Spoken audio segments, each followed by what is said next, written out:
반갑습니다. 여러분 혹시 오늘 천우교회 이 예배당으로 오시면서 바로 직장에서 오신 분들이 있으실 줄 압니다. 또 남성분들만이 아니라 또 여성분들 가운데에서도 또 이렇게 급하게 오시지 않았을까 싶습니다.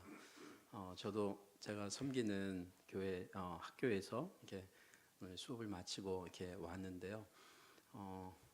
여러분들 식사 못하신 분들도 있으시죠? 천호대로가 생각보다 많이 막히네요.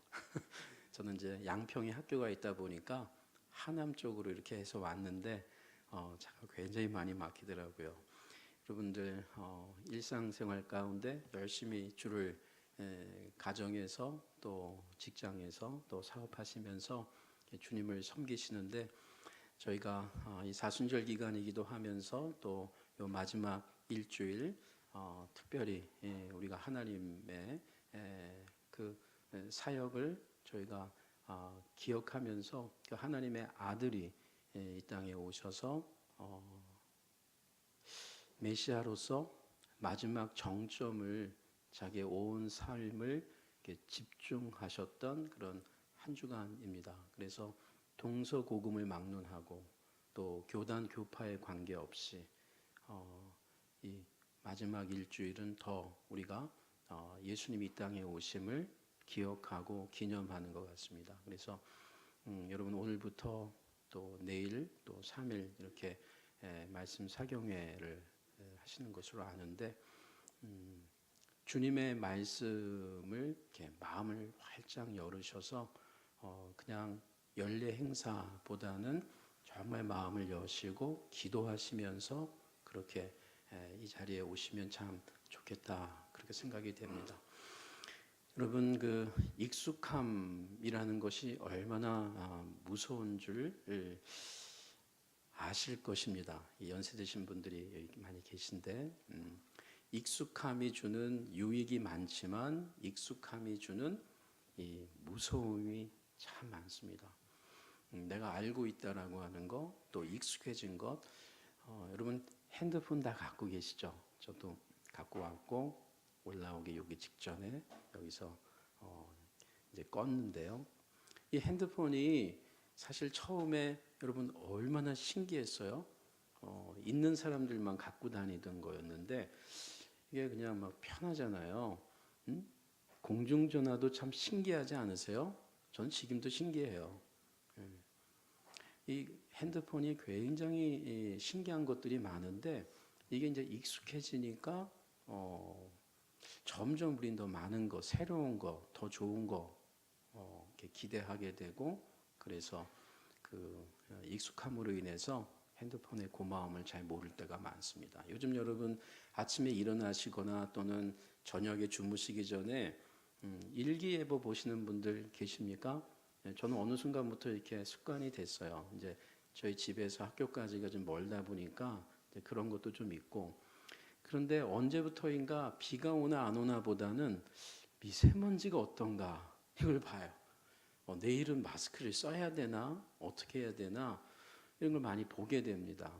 모자를 써야 되나 모자 좀 좋아하거든요. 그런데 미세먼지를 조금이라도 막아보려고 그러면서 이런 생각을 하게 되는 거죠. 전에 미세먼지라는 게 없고 그냥 공기가 좋은 걸 너무 당연시 여겼는데 요즘은 정말 날씨도 좋아야 되지만 미세먼지가 없는 날은 너무 좋은 거예요. 그래서 좀 더 크게 들이쉬고 숨도 이제 그렇게 합니다. 그러면서 이전에 날씨 좋았던 게 이게 얼마나 고마웠는지 저는 지금도 기억을 합니다. 여러분 그 초등학생 때 그땐 국민학교 그랬죠. 이렇게 막 운동장에서 놀고 수돗물 틀고 그리고 물 막 마셨어요. 아무런 병이 없었습니다. 그런데 전 지금도 잊을 수가 없는 게 선생님 한 분이 이런 말을 했어요. 유럽은 물을 사서 먹는다. 그래서 우리가 다 웃었어요. 왜 물을 사서 먹어요? 근데 우리나라도 그럴 때가 올 거야. 그랬어요. 저는 별나라 얘기인 줄 알았어요. 잊을 수가 없어요. 아니 왜 물을 사서 먹지? 근데 공해가 점점 오면서 이제 우리는 물 사서 먹는 게 너무나 당연하게 되어버렸어요. 그 물이 귀한 걸 잘 모르죠. 깨끗한 물이라고 하는 것을. 근데 여러분 익숙함에 있어서 가장 무서운 것 중에 무서운 거는 하나님께 익숙해지는 거예요. 하나님이 하신 일을 너무 당연시하는 거예요. 자녀가 부모를 처음엔 고마워하다가 부모는 당연히 아빠 엄마는 당연히 나를 위해 우리를 위해 희생해야 하던 거지. 그래서 먹고 싶은 것도 안 먹고 이미 먹었다 그러면서 더 먹으라고 하는 걸 당연히 그런 줄 알아요. 그런데 이제 나이가 들고 부모님이 돌아가시고 나면은 부모님이 아버지가 어머니가 그때 이런 마음이었겠구나. 내 자식이 이렇게 말을 안 들을 때 계속 참아주고 계속 밥해주고 이게 이런 마음이었겠구나. 이런 게 이제 느껴지는 거죠. 여러분, 예수님의 고난을 언제 여러분 처음 믿으셨습니까? 그 고난이 나를 위한 고난이라는 것을. 예수님의 십자가의 죽음이 나의 모든 저주를 담당한 하나님의 저주를 담당한 나의 죄를 위한 것이라는 것으로 인해서 여러분 얼마나 감격과 감사가 넘치셨습니까? 그런데 이제 우리가 어느 순간부터 그것이 익숙해진 거예요. 익숙해져요. 예배도 익숙해지고 찬양 가사도 익숙해지고 성경도 익숙해지고 기도할 수 있다는 것도 익숙해져서 그래서 기도하는 특권과 감격보다는 내가 말을 할 수 있고 내가 이렇게 건강하게 기도할 수 있고 이렇게 예배당에 내 스스로 나올 수 있다는 게 너무 익숙하다 보니까 거기에 우리는 감격과 감동이 생각보다 점점 식어듭니다. 그래서인지 우리 주님께서는 이스라엘 백성들에게 또 신약의 성도들에게 기억하라, 기념하라. 그래서 우리는 이 시기에 좀 더 집중해서 예수님의 십자가의 사건의 의미를 그 익숙한 것을 다시 한번 좀 새롭게 한번 기억하고 회상하고 그리고 기념하고 그걸 통해서 내가 왜 살고 있지? 어떻게 살아야 하지? 난 예수 믿는 자로 정말 뭘 위해 있는 거지? 이런 것들을 다시 한번 우리가 정리하는 시간입니다. 내 지나온 삶을 지금 살고 있는 거 그리고 무엇보다 내가 앞으로 며칠 몇 년도 살지 모르지만 남은 삶을 어떻게 살 것인가 그거죠. 지난주에 저희 학교는 많이 힘든 일이 있었습니다. 지난주 금요일입니다. 4학년 기독교 교육학과 저희 학교 학부의 4학년 학생인데 지금 제 수업도 들어요. 1학년 과목인데 신학과 과목을 듣는 거예요. 이 친구는 이 자매는 졸업하면 어린이들을 위해서 청소년들 힘든 청소년들을 위해서 자기 인생을 바치려고 한 자매예요. 학생이에요. 어린 학생입니다. 그런데 금요일 날 제2 중부고속도로에서 마티즈 차를 갖고 있었는데 면허증 딴 지 한 1, 2개월도 안 됐대요. 그런데 그 중고차를 어떻게 구입해가지고 몰다가 차가 그냥 서버린 거예요. 고속도로에서. 그러니까 어쩔 줄 모르고 당황하다가 뒷차 SM5가 충돌해서 불이 나면서 그냥 바로 죽었어요. 사망했어요. 근데 그 자매가 우리 교수님들이 많이 알아요. 그렇게 헌신적이었어요. 그래서 우리가 굉장히 슬펐습니다. 그래서 이번 한 주 내내 우리 교내 안에 이렇게 분향소도 놓고 우리가 기념하고 기억하고 그 자매가 짧은 4년 동안 너무나 많은 친구들과 후배들에게 준 게 많아가지고 엉엉 운 친구들이 많았어요. 체크 시간에 사망한 소식을 전해주니까. 그러면서 우리가 많은 생각을 했어요. 이렇게 인생이 제 클래스 안에서 지금 수업 듣고 있다가 조장해요. 그래서 지지난주에 출석 부르면서 오조 조장, 아유 고맙다. 4학년인데도 이렇게 조장까지 맡아주고 그러면서 얘기했는데 마지막이었어요. 그래서 저희가 그냥 하루하루 사는 게 정말 이건 세월호가 남의 가족에서 일어난 거 아니에요. 다 우리 안에서 이런 불의의 사고, 뜻하지 않은 것이 언제든지 일어날 수 있는 게 우리가 살고 있는 이 상황입니다. 그래서 그러잖아요. 마지막 죽는 순간에 정말 어떻게 보면 축복 중에 축복은 내가 언제 죽는다는 걸 안다는 거예요. 대부분은 의외로 많은 사람들이 언제 죽는지를 모르고 죽는 거예요. 나 갔다 올게 그러다가 안 들어오는 거예요. 자녀도 부모도 남편도 아내도. 그래서 가장 후회하는 것 중에 하나가 내가 정말 당신 사랑해. 용서하지 못한 거, 더 사랑해주지 못한 거, 더 격려해주는 말을 못한 거, 그게 그렇게 후회가 된대요. 여러분, 4개의 복음서는 나사렛 예수께서 누구이신가, 그리고 이분이 무엇을 하셨는가, 여기에 집중합니다. 사복음서 저자들이 말하고자 하는 핵심은 예수님께서 다윗의 후손으로 오신 메시아시다, 하나님의 아들이다라는 사실입니다. 이 말의 의미는 우리가 유대인이 아니기 때문에 이게 잘 안 다가와요. 유대인들은 다윗의 후손, 메시아, 인자, 그러면 뭐 확 다가옵니다. 근데 우리는 사실 그런 유대교의 뿌리가 없잖아요. 그러니까 이 의미가 잘 안 다가옵니다. 근데 사실 이 말은 아주 단순하게 표현하면 예수님께서 모든 인류의 구세주다, 구원주다, 주인이다. 모든 인간만이 아닌 온 우주의 주인이시다. 그 말이에요. 이 내용이 전제하는 것이 있습니다. 모든 인간은 자신을 창조하신 하나님을 떠났다라는 거예요. 그래서 가짜 하나님을 붙잡고 사는 것을 전제합니다. 거짓된 신들을 추종하는 거죠. 성경은 이것을 죄라고 그래요. 죄. 그래서 우리가 복음을 알기 전에 이 죄를 알아야 돼요. 로마서는요, 굉장히 중요한 복음의 진수를 얘기하는데 굿뉴스를 얘기하기 전에 배드뉴스를 얘기해요. 나쁜 소식을 먼저 전해줘요. 그게 복음의 출발이에요. 왜 배드뉴스를 알아야 되냐 하면 굿뉴스가 되기 위해서예요. 지금 우리의 상태가 어떤 상태인지를 알아야 선물이 뭔지를 알아요. 근데 우리 상태를 모르면, 우리가 어떤 존재인지를 모르면 아무리 선물을 줘도 당연한 것으로 알고 그것이 익숙한 것으로 생각하는 거예요.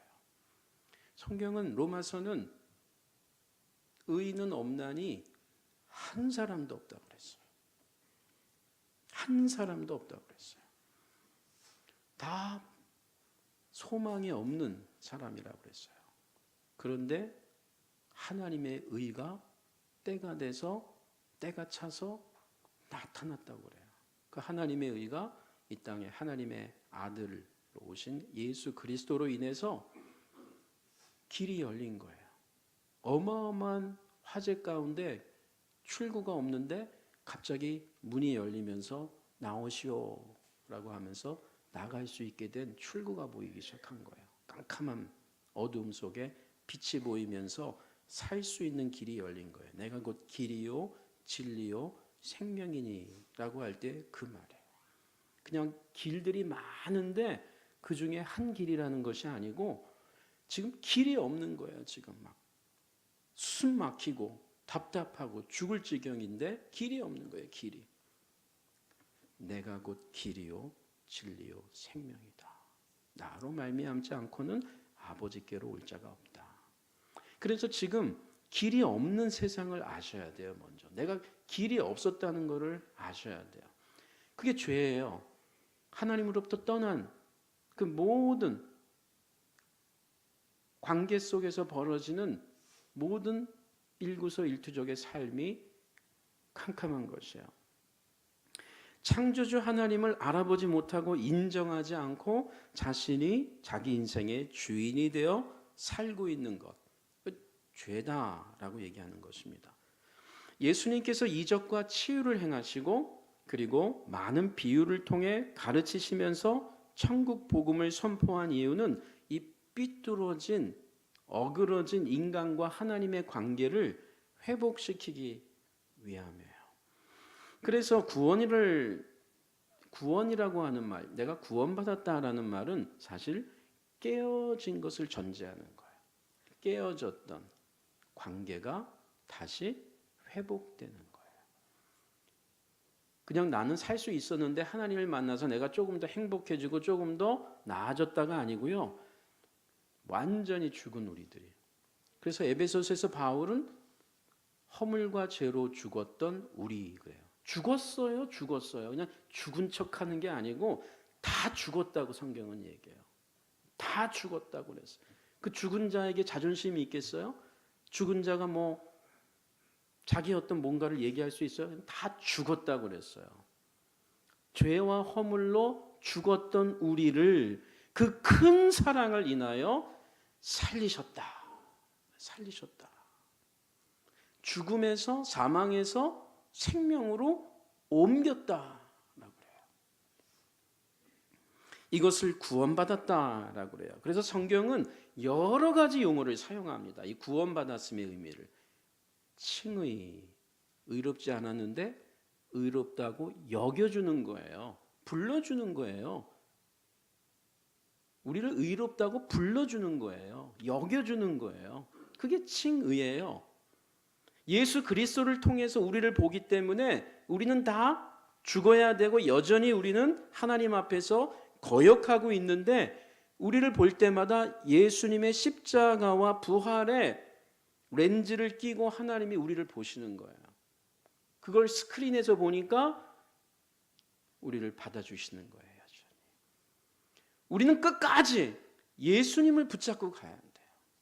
예수님과 연합된 관계 속에 있지 않으면 도무지 예수를 모를 때도 그렇지만 알고 난 다음에도 소망이 없다고 그래요. 성경. 그래서 그리스도 안에, 주 안에서 기뻐하라. 그리스도 안에 거하라. 계속 그 얘기를 하는 거예요. 그런데 우리가 이게 익숙해지면 나 혼자 독립해도 되겠구나. 이제 이 정도면 하면서 그리스도와 점점 거리를 두려고 해요. 칭의입니다. 성화라고 얘기해요. 거룩해짐, 양자됨, 입양된 거로 얘기해요. 이게 다 관계적 용어입니다. 구원받았다는 의미가. 중생, 거듭났다, 새 사람이 되었다, 회개한다, 죄 용서를 받았다, 성령의 인침을 받았다. 이런 모든 표현들은 구원받았다라는 표현을 다 소개하는 것이에요. 결론 중에 하나, 공통적인 것 중에 하나가 하나님과 깨어졌던 우리의 관계가 회복됐다는 거예요. 어떻게 해요? 언약 관계적으로 회복된 거예요. 회복이 된 거예요. 이 회복이 되었기 때문에 우리가 이 회복된 관계를 계속 누리고 유지하고 그리고 더 고양시켜야 되는 거예요. 그래서 가장 좋은 비유 중에 하나가 예수님도 그렇지만 구약시대 때 하나님께서 자주 비유적으로 하는 게 결혼으로 얘기해요. 결혼. 내가 너와 결혼하였다. 예레미야. 신랑과 신부. 예수님이 또한 신랑과 신부로 얘기도 하고 바울도 교회와 성도를 신랑과 신부 얘기하죠. 요한복음의 첫 번째 표적이 가나 혼인잔치로 소개를 하는 이유도 거기에 있어요. 예수님이 초청받아 가신 거지만 사실 그 결혼잔치의 진정한 신랑이신 거예요. 그래서 이 결혼이라고 하는 이 세상의 어떤 가장 대표적인 그 언약관계. 자, 결혼하면 뭐예요? 계속 남성, 여성이 남편, 아내로 그것을 유지해가는 관계예요. 아무리 한때 사랑을 했어도 결혼하고 난 다음에 그냥 당연한 것으로 여기고 익숙한 것으로 여기고 밥 해주는 거 당연한 것이고 돈 벌어오는 거 당연한 것을 알면 이게 점점 흔들리기 시작하고 그리고 어떻게 해요? 더 못 벌어오는 것 때문에 짜증나고 더 반찬을 잘 안 해주는 것 때문에 짜증나면서 관계가 깨지는 것이에요. 한번 사랑해서 결혼했다고 그냥 자동으로 가는 게 아니에요. 계속 서로 예의를 갖추면서 알아나가고 더 사랑해주고 더 새로운 걸 깨달아가는 인격적인 관계인 거예요. 그냥 남편 아내가 기계적인 게 아니고요. 그게 교회 성경에서 말하는 하나님과 우리의 구원받은 이후에 나아가야 될 관계라는 거예요. 나 이제 하나님 알았으니까 됐어, 이거 아니고 더 그분을 알아나가는 거예요. 그래서 구원은 임이라는 개념도 있고 아직 완전히 구원받지 못한 것도 얘기해요. 우린 이미 구원받았어요. 예수님을 예수 그리스도로 인정하고 내가 그분을 통해서 죄사함 받는다는 것을, 나의 모든 죄가 예수 그리스도의 십자가로 씻음 받았다는 것을 믿어지고 그분이 내 인생의 과거와 현재의 장래의 주인이라는 것을, 내 자녀들의 주인이라는 것을 내 인생관의 한 부분이 아니고 전부라고 하는, 예수님이 내 인생의 주인이고 우리 가정의 주인이고 이 나라의 주인이고 온 세계의 주인이라는 것을 받아들이는 것은요, 이건 어마어마한 변화입니다. 어마어마한. 그냥 내가 주일날 등산 가다가 낚시 가다가 한번 그냥 예배당에 주일날 일요일날 나와주는 게 아니에요. 완전히 바뀌는 거예요. 그래서 바울은 이전 것은 지나갔으니 보라 새 것이 되었다. 새 창조물이 되었다라는 말. 새로운 창조물이 되었다. 그래서 다시 태어난다는 것이 예수님께서 이 땅에 오신 목적입니다. 이 목적을 위한 예수님의 절정의 사건이 십자가의 죽으심과 부활하심이에요. 예수님의 십자가 부활 사건을 기념하는 천우교회 사경의 첫날 저는 예수님께서 행하신 한 사건에 집중하면서 예수님이 왜 이 땅에 오셨고 왜 십자가에 죽으시고 부활하셨는지를 묵상하려고 합니다. 오늘 우리가 읽은 마태복음 21장에 나오는 이 사건을 우리는 성전 청결 사건이라고 그래요. 이 사건은 4개의 복음서 저자들이 모두 다 증언합니다. 마치 오병이어 사건이 마태, 마가, 누가, 요한복음에 다 기록되어 있는 것처럼 이 성전 청결이라고 하는 성전을 깨끗하게 한 사건은 모든 성경에 다 나오는데 오늘 우리가 대표적으로 마태복음만 읽었고 그리고 요한복음을 읽은 것뿐이에요. 마태, 마가, 누가복음은요, 우리가 오늘 읽은 것처럼 예수님의 메시아 사역의 마지막 사건으로 소개가 돼요. 여러분 지난주일 종려주일로 여러분 기념하면서 지킬 때 종려주일이 뭐죠? 사실은 종려주일은 초막절을 기념할 때 쓰는 굉장히 중요한 거죠. 6월절인데 초막절 기념하듯이 종려나무를 흔드는 것인데 그 천막, 장막을 만들 때 대표적인 그 식물이 종려나무였거든요. 그게 아주 튼튼합니다. 그 장막절을 기념할 때. 그런데요, 여러분 종려주일 예수님이 예루살렘에 입성하시고 난 직후에 그 다음에 우리 마태, 마가, 누가복음이 공이 말해주는 게 뭐냐면 예루살렘 도착하시자마자 바로 예수님이 행하신 게 뭐냐면 예루살렘 성전에 가셔서 거기서 장사하는 그 이방인의 뜰에서 매매하는 환전하는 그 곳에서 테이블을 엎으신 거예요. 그게 다 똑같아요. 마태, 마가, 누가복음이. 그래서 예수님이 예루살렘에 오셔서 십자가에 달리시는 그 주간, 마지막 주간의 첫 번째 예루살렘에서 행하신 사건이 성전 청결 사건이라고 마태, 마가, 누가는 똑같이 우리에게 증언해 줍니다. 그런데요, 오늘 우리가 읽은 요한복음은 몇 장에 나왔죠? 기억나세요? 2장에 나오잖아요. 2장에 나와요. 요한복음 2장부터 이 사건이 나와요.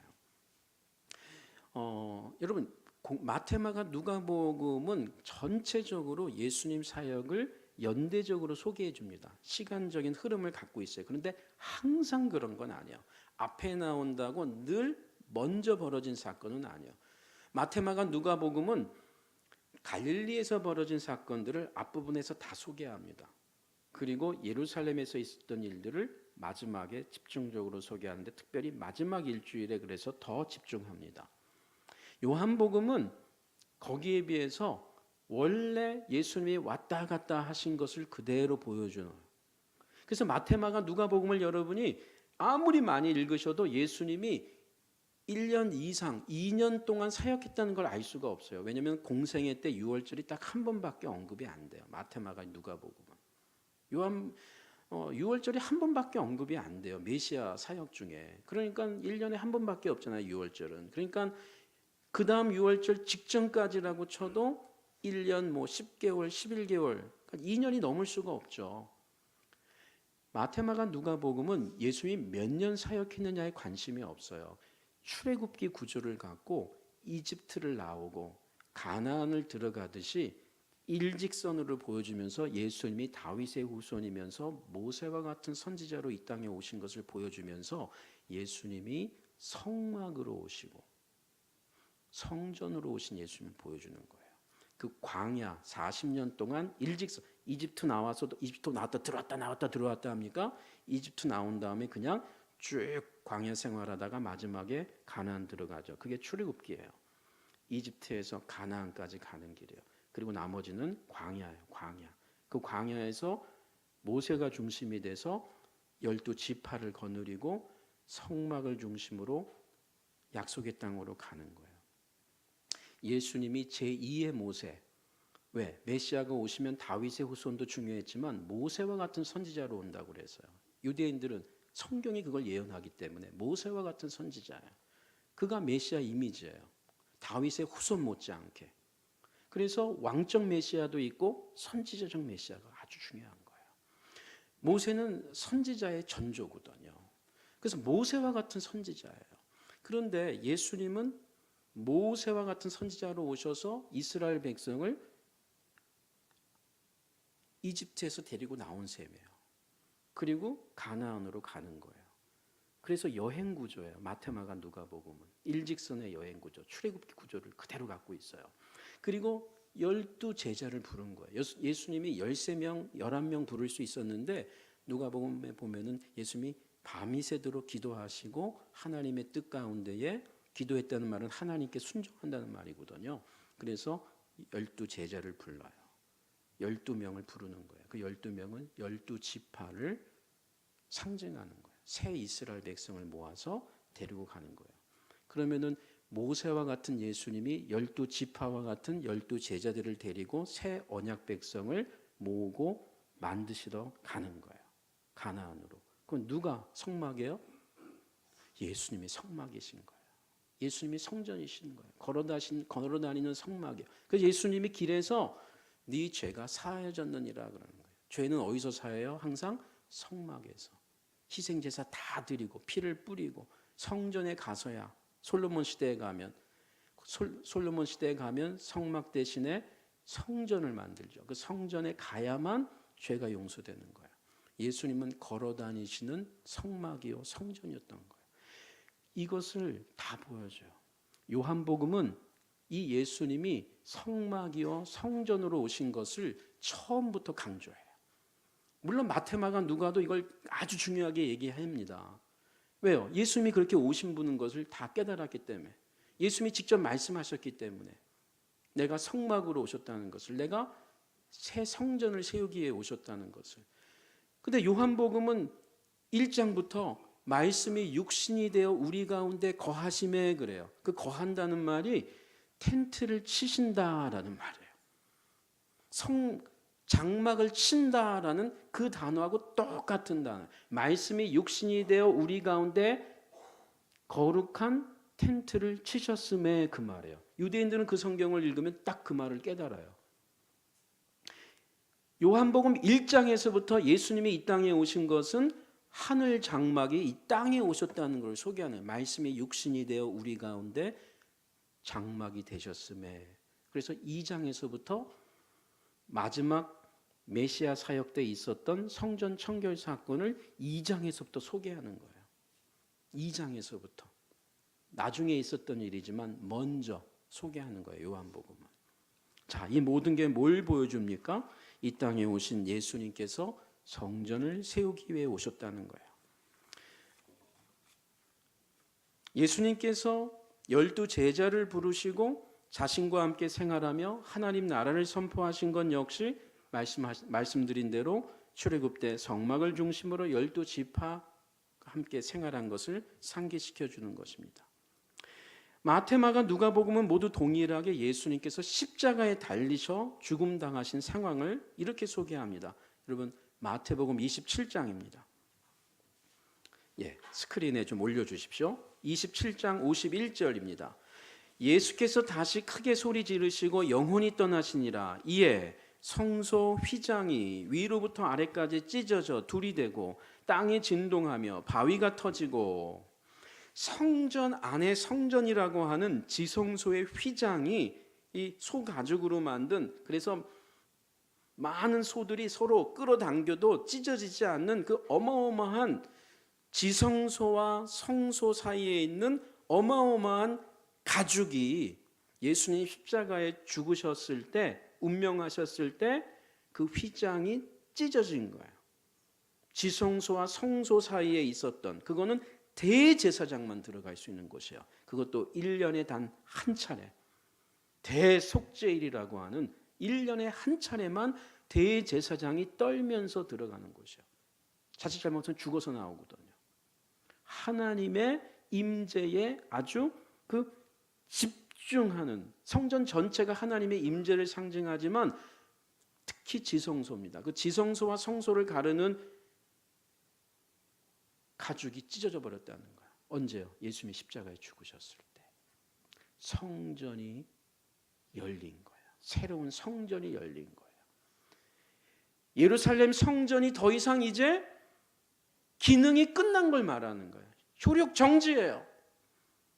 그리고 새로운 성전이 이미 본격적으로 열렸다는 거예요. 예수님이 이 땅에 오셨을 때 이미 새 성전으로 오셨지만 그 성전이 예수님의 십자가의 죽음으로 완성되신 거예요. 이미.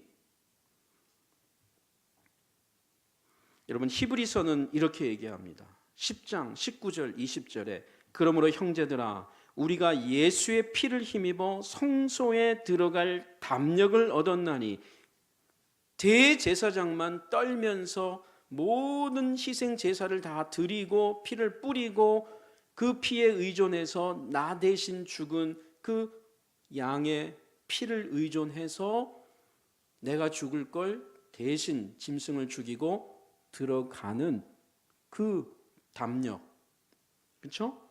그런데 성경은 예수의 피를 힘입어 우리가 다 대제사장처럼 성소에 들어갈 담력을 얻었나니 그 길은 우리를 위하여 휘장 가운데로 열어놓으신 새로운 살아있는 길이요 휘장은 곧 그의 육체니라.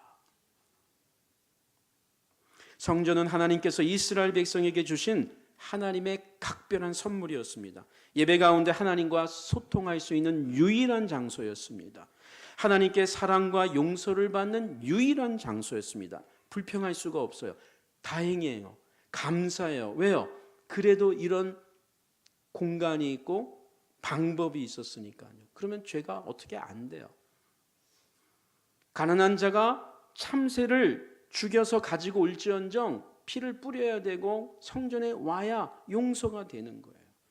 그게 아무리 힘들어도 그렇게 했어야 돼요. 그런데 우리가 구약의 제사 레위기를 여러분이 꼼꼼히 한 장 한 장 읽어보세요. 어떤 생각이 들까요? 저는 그런 생각이 들어요. 와, 지금 태어나길 너무 잘했다. 와, 이대로 어떻게 해? 그런데요, 이런 생각을, 지금을 모르고 그때 그거면 그거 자체가 선물이에요. 그거 자체가. 율법이 복음이에요. 원래 율법 따로 있고 복음 따로 있는 게 아니에요. 율법 자체가 하나님이 모세를 통해 준 굿뉴스예요. 구원의 길을 열어주신 거예요. 성소도 주시고 성전도 주시고 우리의 죄를 용서할 수 있는 방법을 주신 거예요. 그런데 예수님을 통해서 단번에 once for all, 한 번이자 영원히 끝내버린 거예요. 그냥 내가 빚을 갚아야 될 많은 수많은 해마다 매년마다 갚아야 될, 그나마 갚을 수 있어서 감사한 건데, 근데 한 번에 그냥 다 끝내버린 거예요. 페이오프 시킨 거 한 번에 완전히 끝내버린 거예요. 여러분, 빚진 사람이 빚 때문에 10년 이상을 끙끙 앓고 그 다음에 그 빚 청산할 수 있는 구원자가 나타났을 때 감사를 느낍니다. 평생 그 사람에게 고마워 살 수 있어요. 그날 늘 1년에 한 차례씩은 그분의 생일날 뭔가라도 신정이나 구정 때 뭔가라도 드릴 수 있는 마음이 있어요. 그런데 그런 빚진 적이 없이 그냥 탕감받았을 때는 그게 안 다가와요. 그 예수님이 하신 비유입니다. 많이 죄를 범한 자가, 자기 죄가 많다고 깨달은 자가 주님을 더욱 사랑하는 거예요. 옥합을 깬 게 중요한 게 아니에요. 옥합을 깬 게 중요한 게 아닙니다. 옥합을 깰 수 있는 예수님을 향한 사랑이 옥합을 깬 거예요. 옥합 깬 게 아니에요. 여러분, 옥합 깨려고 하지 마세요. 내 옥합이 뭐지? 내가 주님을 사랑하냐예요. 주님이 나를 용서하셨느냐. 그게 믿어지고 익숙해지지 않고 점점 그것이 새로워지고 성경을 읽을수록 이렇게 복잡하고 이렇게 내가 저주를 받을 수밖에 없었던 이런 내가 예수 그리스도의 그 보혈로 단번에 씻음 받았다라고 했을 때 우리는 평생 감사로 사는 거예요. 그냥 선물이었습니다. 그런데 세월이 흐르면서 성전의 본질과 기능이 왜곡되는 거예요. 망각되는 거예요. 하나님의 임재와 권세보다는 인간들의 나타남, 인간들의 권세로 대체된 거예요. 하늘의 하나님보다는 이 땅의 인간들을 위한 장소로 전락해버렸어요. 뭐가요? 성전이 말이죠. 그 위대한 하나님의 선물이 인간들의 장난감이 돼버린 거예요.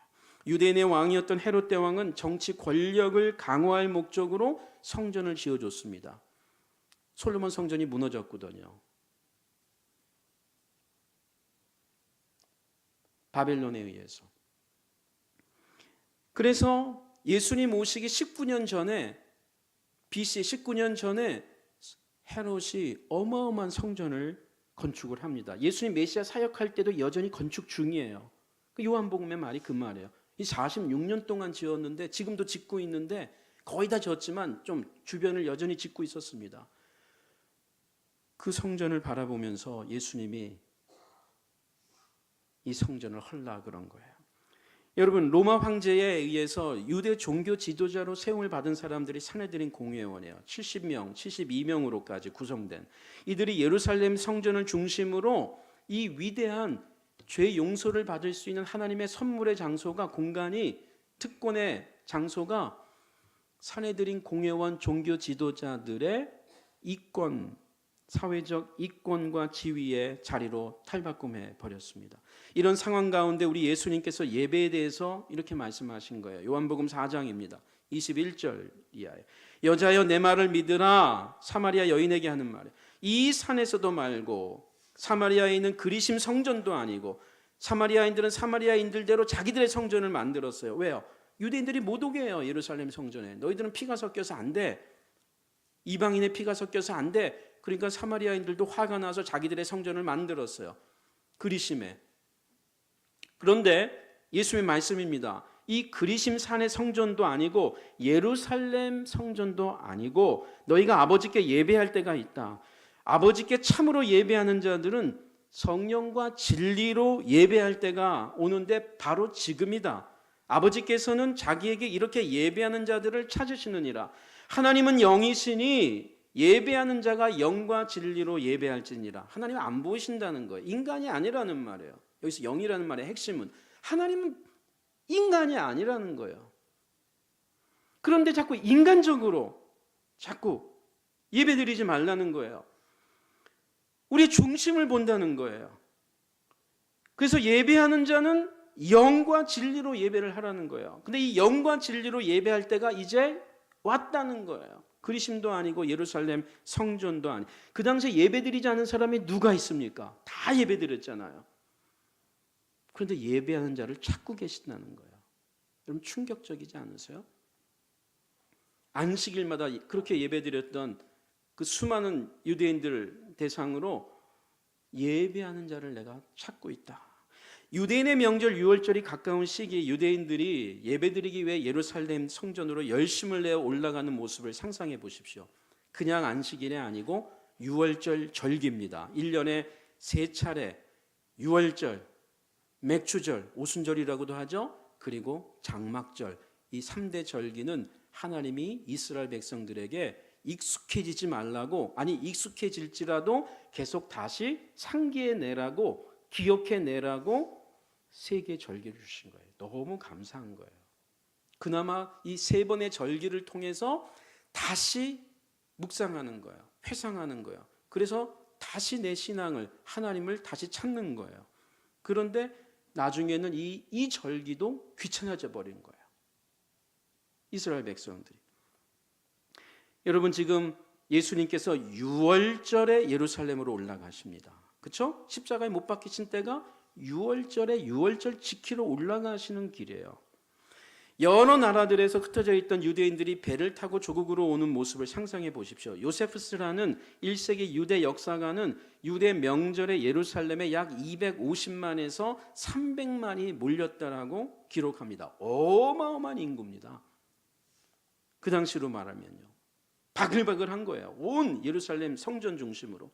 6월절 한 달 전부터 명절 대목이라고 분주하게 움직이는 예루살렘 주민들, 베다니, 벳박에 이런 모든 근교의 작은 촌락들 다 어마어마하게 준비하겠죠. 성전에서 팔 물건들을 준비하는 사람들, 희생 제물용 짐승들을 팔기 위해 그것들을 미리 사놓고 이윤을 챙기려고 하는 사람들, 어느 순간부터 처음에는 선한 목적으로 만들어진 건데 왜요? 많은 여행자들이 외국에서부터만이 아니라 갈릴리에서부터 오는 사람들만 해도 최소한 5일, 3일이 걸리니까, 그러니까 뭐예요? 어린 양을 가지고 오다가도 흠이 나는 거예요. 상처가 나는 거예요. 그리고 병이 들어버리는 거예요. 어린 양이잖아요. 어린 양. 얼마나 바이러스에 취약합니까? 그러니까 내가 집에서 갖고 올 때는 아주 귀한 흠이 없는 거였는데 올 때 2, 3일 걸리니까 이미 병이 들어버렸으니까 뭐예요? 성전에서 안 받는 거예요. 그러니까 어떻게 해요? 처음에 좋은 의도로 여행자들을 위해서 미리 정결한 짐승들을 거기서 준비해 놓은 거예요. 그래서 거기서 살고 팔고 했던 거예요. 처음에는 좋은 의도였어요. 그런데 이게 1년, 10년, 30년, 50년 지나면서 뭐가 돼버린 거예요? 거기서 이윤을 챙기는 거예요. 누가요? 산헤드린 공회원의 가족, 친척, 동기, 고향 친구들이 그 이방인의 뜰의 한 구석에서 산헤드린 공회가 법적으로, 공식적으로 그렇게 희생 제물을 팔 수 있도록 허락을 해준 거예요. 그때 어떻게 해요? 3배, 5배, 10배를 받는 거예요. 다를 도리가 없어요. 희생 제사를 드리려면 사야 돼요. 그냥 그런가 보다 하고 그냥 사는 거예요. 마치 여름 피서 때 어마어마하게 비싸게 받는 거 그냥 내는 것처럼 말이죠. 그리고 그 일부를 산헤드린 공회원에 또 주는 거예요. 몇 프로를. 바로 그런 당시에 예수님이 이방인의 뜰에 들어가신 것, 성전에 들어가신 것입니다. 장사하는 자도 문제고 더 큰 문제는 뭐예요? 산헤드린 공의회원들을 향해서 예수님이 말씀하신 거예요. 누가 여기를 강도의 소굴로 만들었느냐. 하나님께 예배하고 기도하는 하나님의 집을, 아버지의 집을 누가 강도의 구혈, 강도들의 복수형입니다. 강도들의 구혈로 만들었느냐, 소굴로 만들었느냐. 마태복음 23장에 보면 23장 23절에 이렇게 화 있을진저 외식하는 서기관들과 바리새인들이여 너희가 박하와 회향과 근처의 11조는 들이되 율법에 더 중한 바 정의와 긍휼과 믿음은 버렸도다. 그러나 이것도 행하고 저것도 버리지 말아야 할지니라. 이런 상황이 1세기 유대교의 상황만은 아니라는 것을 우리는 잘 알고 있습니다. 중세교회 시대에도 화려한 예배당에서 수많은 예배들이 있었습니다. 하지만 수많은 예배자들이 그때에도 있었지만 하나님께서는 그때에도 예배자를 찾고 또 찾았습니다. 그리고 하나님은 지금 우리 한국교회에서도 예배자를 찾고 계십니다. 한국교회와 한국신학교 안에 있는 사람들도 우리들의 일그러진 얼굴들을 잘 보지 못합니다. 남의 얼굴 보는 건 익숙합니다. 너 뭐 묻었네. 근데 자기 얼굴을, 자기 교단은, 자기 교회는 잘 보지 못하면서, 그러면서 우리들의 일그러진 얼굴들을 어느 때부터인가 알면서도 외면하게 됩니다. 요한복음 우리 성경에는 2개의 성전이 나옵니다. 첫 번째 성전은 헤롯이 세운 예루살렘 성전이에요. 이것은 한마디로 말씀드린 대로 인간 중심의 성전. 인간이 주인이 되어버린 성전, 성전 그 자체가 아예 우상이 되어버린 성전, 헤롯의 권력과 재정 후원으로 세워진 성전, 산헤드린 공회가 관장하고 자신들의 파워를 보여주고 있는 성전, 대다수 유대인들이 미신적 신앙 속에 반복적으로 예배를 드리는 맹목적인 성전, 거짓 예배와 거짓 말씀을 선포하고 있는 거짓 죄용서의 거짓 축복의 성전, 이 성전은 하나님의 임재가 떠난 인간들의 처소일 뿐이요 인간들의 만남만 되는 그러한 공간으로만 전락되었습니다. 이런 상황에 예수님 뭐라고 권고하십니까? 내 아버지의 집으로 장사하는 집을 만들지 말라. 요한복음 2장에 나오는 또 하나의 성전이 있습니다. 그건 바로 예수님으로 세워지는 성전입니다. 하나님 중심 성전을 회복하기 위함입니다. 하나님과 함께 하늘에 계셨던 예수님께서 이 땅에 오심으로 세워지는 하늘 성전입니다.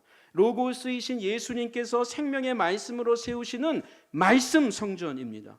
하늘의 미랄이 썩어져서 죽음으로 많은 사람을 생명으로 이끄는 십자가 성전입니다. 죽어야 사는 성전입니다. 그리고 부활의 성전입니다. 성령으로 거듭나서 세례받은 사람들이 모인 성령 행전입니다. 예수님께서는 바로 이런 성전을 세우시기 위해 이 땅에 오신 것입니다. 그리고 자신의 몸과 피로 하나님께로 나아가는 새로운 길을 열어주신 것입니다. 예수님의 십자가와 부활의 터 위에 세워진 성전이 바로 교회입니다. 예수님이 길이요 진리요 생명임을 믿는 저와 여러분이 오늘의 새 성전입니다. 우리 가정이 살고 우리 민족과 세계 열방이 사는 길이 예수님에게 있음을 믿는 사람들이 저와 여러분이고, 저와 여러분이 하나님을 보여줘야 할 하나님의 임재가 함께하고 있는 가정이요 공동체임을 보여줘야 되는 이 교회가 오늘의 하나님의 새로운 성전인 것입니다.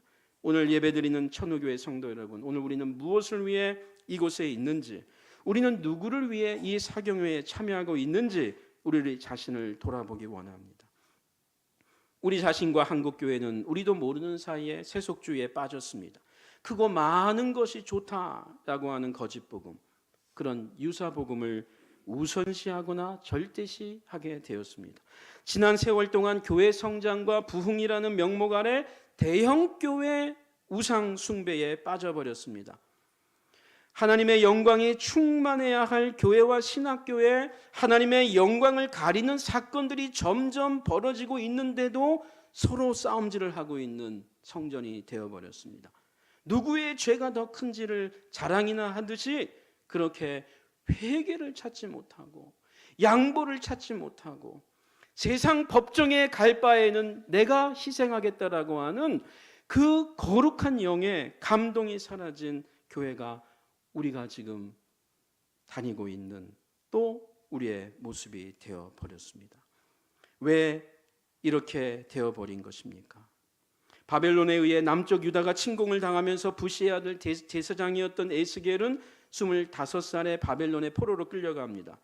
그 전 세대 예레미야 선지자는 일찍부터 유다의 멸망을 경고합니다. 그러나 왕들과 백성들은 그것을 무시하고 거짓 선지자들의 말을 오히려 참 선지자라고 따라갑니다. 하나님의 말씀을 전하는 참 선지자 예레미야, 에스겔 같은 선지자들을 비웃고 하나님과 함께 다른 우상들도 섬깁니다. 나라가 무너지고 있는 상황 속에서도 유다 왕들과 백성들은 잘못된 신앙 속에 무사태평이었습니다. 그 결정적 이유가 무엇이었죠? 하나님이 아브라함과 야곱의 후손인 우리는 지켜주신다. 이 믿음이 너무 좋았어요. 이건 믿음이 좋은 게 아니에요. 우리는 지켜주신다. 우리는 지켜주신다. 특별의식이었습니다. 회개하지 못하는 결과까지 가지고 옵니다. 우리는 특별하다. 북쪽 이스라엘과 남쪽 유다가 멸망한 것은 결코 하루아침에 갑작스럽게 벌어진 대형 사고가 아니었습니다. 주님께서 끊임없는 전조와 경고를 보내셨음에도 보아도 보지 못하고 들어도 듣지 못하는 것처럼 그것들을 무시하고 거절하다가 당연한 필연적인 사고, 하나님의 심판이었습니다. 그런데 사실 이것은 하나님의 사랑이었습니다. 다시 시작하자고 하는. 성도 여러분, 구약 성경의 예레미야서나 에스겔서를 한번 읽어보십시오. 지금 우리 시대 상황과 얼마나 흡사한지 놀라시게 될 겁니다. 예레미야와 에스겔 시대의 유다 백성이 해야 할 일 단 한 가지 유일한 것은 방향 감각 없이 그냥 열심히 앞으로만 나가는 것이 아니고 참 주이신 하나님께 다시 돌아가는 일이었습니다. 유턴이었습니다. 그것은 예식으로서의 예배가 아닌 일상생활 속에서 하나님을 인정하고 의식하는 삶으로서의 예배였습니다. 예배, 성전에서, 일상생활에서 공의와 정직과 의를, 믿음을 발휘하는 예배였습니다. 이런 배경이 지금 요한복음 2장에 깔려 있는 것입니다. 이스라엘을 통치하는 이방 국가가 바벨론 제국에서 로마 제국으로 바뀐 것만 다를 뿐 1세기 유대교 예배와 성전 생활에는 큰 변화가 없었던 겁니다. 이런 상황에서 하나님은 성전을 새롭게 하기 원하셨습니다. 또 하나의 성전이 아닌 완전히 새로운 성전을 세우기를 원하셨습니다. 하나님께서 독생자 예수를 이 땅에 보내신 이유입니다. 그리고 이 땅에 오신 예수님께서 말씀하십니다. 요한복음 2장 19절, 너희가 이 성전을 헐라 내가 사흘 동안에 일으키리라. 십자가에 예수님이 달려 죽으신 이유입니다. 자신의 십자가의 죽음과 사흘 후에 있을 부활을 의미하는 것입니다. 너희가 이 성전을 헐라, 나는 새로운 성전을 세우겠다. 사흘 만에 부활이죠. 그런데 예수님의 몸으로 세워질 새 성전을 언급하시면서 우리에게 먼저 한 가지를 명령하시는 겁니다. 내가 성전을 세우기 전에 너희가 해야 할 일이 있다.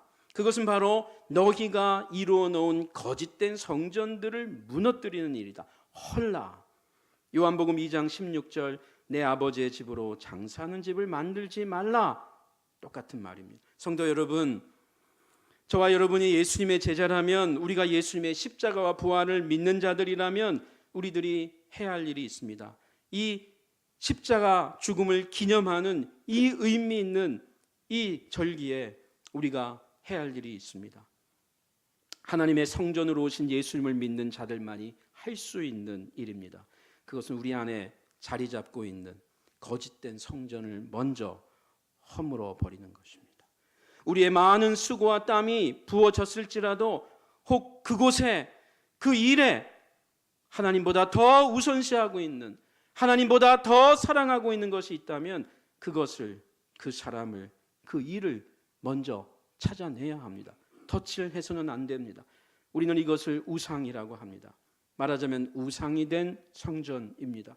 바울은 이렇게 선포합니다. 고린도후서 6장에서 하나님의 성전과 우상이 어찌 일치가 되리요? 우리가 살아계신 하나님의 성전이라. 고린도후서 7장에서는 그런즉 사랑하는 자들아, 이 약속을 가진 우리가 하나님을 두려워하는 가운데에서 거룩함을 온전히 이루어 육과 영의 온갖 더러운 것에서 자신을 깨끗하게 하자. 왜요? 우리가 거룩한 전이거든요. 우리가 함부로 먹을 수 없는 게 있는 것처럼 우리가 만나지 말아야 할 사람들이 있는 것입니다. 해서는 안 될 일이 있는 것입니다. 봐서는 안 될 일이 있는 것입니다. 왜요? 우리는 성전이거든요. 예수님은 십자가의 죽음으로 옛 성전의 휘장을 찢으셨습니다. 그리고 부활의 생명으로 새 성전의 문을 열으셨습니다. 새 성전을 열으신 주님께서 우리를 초청할 뿐 아니라 우리와 함께 새 성전을 완성하기 원하십니다. 에베소서 2장 20절에 너희는 사도들과 선지자들의 터 위에 세우심을 입은 자라. 그리스도 예수께서 친히 모퉁이 돌이 되셨느니라. 그의 안에서 건물마다 서로 연결하여 주 안에서 성전이 되어가고 너희도 성령 안에서 하나님이 거하실 처소가 되기 위하여 그리스도 예수 안에서 함께 지어져 가느니라. 우리가 성전이고 또한 성전이 되어야 할 것을 현재 진행형으로 말하고 있습니다. 거룩한 성전 위에 예수 그리스도의 십자가와 부활 사건 위에 우리는 새 성전이 되었고, 그리고 우리도 이제 새 성전이 되어져 가야 하는 진행형의 우리의 정체성과 공동체를 말해주고 있습니다. 성도 한 사람 한 사람이 거룩한 성품과 거룩한 삶을 살아냄으로써 하나님을 모르는 사람들에게 하나님을 보여주어야 하는 거룩한 전이 되어야 한다는 말입니다. 하나님을 만나는 통로가 우리가 되어야 한다는 것입니다. 너희가 이 성전을 헐라 살았다 하는 이름을 가졌으나 실상 죽은 자라고 평가받았던 사대 교회가 우리의 모습은 아닌지 올해 2019년 4월에 이 고난주간 우리를 돌아보기를 원합니다. 우리가 꿈꾸는 성전은 어떤 것입니까? 탐심의 성전, 경쟁의 성전, 하나님의 영광을 가로채는 성전. 이런 성전이 혹 우리 안에 있다면 이런 성전을 과감하게 내어버리는, 부숴버리는 사경화가 되기를 원합니다. 다른 가정, 다른 성도가 어떻게 되든 나와 내 자녀만 잘 되면 된다는 이기주의 성전, 이것이 예수 십자가와 부활 신앙 안에서 허물어지는 이번 사경회가 되기를 원합니다. 기도하고 예배드리는 목적이 내 출세와 내 자녀들의 출세와 물질에만 집중되어 있다면 이런 만모니즘 성전도 허물어버리기를 원합니다. 내가 잘되고 내 직장이 번듯하고 내 물질이 많아질 때에만 하나님이 영광을 받으신다고 하는 거짓된 복음에서 우리가 깨어날 때 우리는 비로소 새 성전을 맞이할 준비가 되는 것입니다. 하나님의 말씀인 성경이 신실되게 선포되는 성전, 죄를 범했을 때 애통해하면서 회개하는 성전, 그래서 죄의 용서의 기쁨이, 구원의 감사의 기쁨이 다시 회복되는, 그래서 그렇게 예배드리는 성전, 경제적인 어려움이나 질병의 고난 가운데에서도 영생의 소망을 안고 예배드릴 수 있는 성전, 작은 능력을 갖고도 예수님의 말씀을 지키면서 예수님의 이름을 배반하지 않는 성전, 이런 성전 신앙은 우리 인간의 힘으로도 안 되고 돈으로도 안 됩니다. 오직 예수 십자가의 죽음과 부활을 참으로 믿는 성도만이, 그런 가정만이, 교회만이 이룰 수 있는 성전 신앙입니다. 이번 고난주간 사경회에 여러분 개인에게 익숙했던 신앙과 삶의 새로운 은혜와 감사가 임하기를 원합니다. 시련 중에 있는 성도님이 혹 계십니까? 십자가의 능력으로 다시 일어나는 축복이 임하기를 원합니다. 부활의 복음 안에서 인생의 사명을 다시 회복하는 은혜가 있기를 원합니다. 예수님의 이름으로 기도하겠습니다. 하나님 고맙습니다.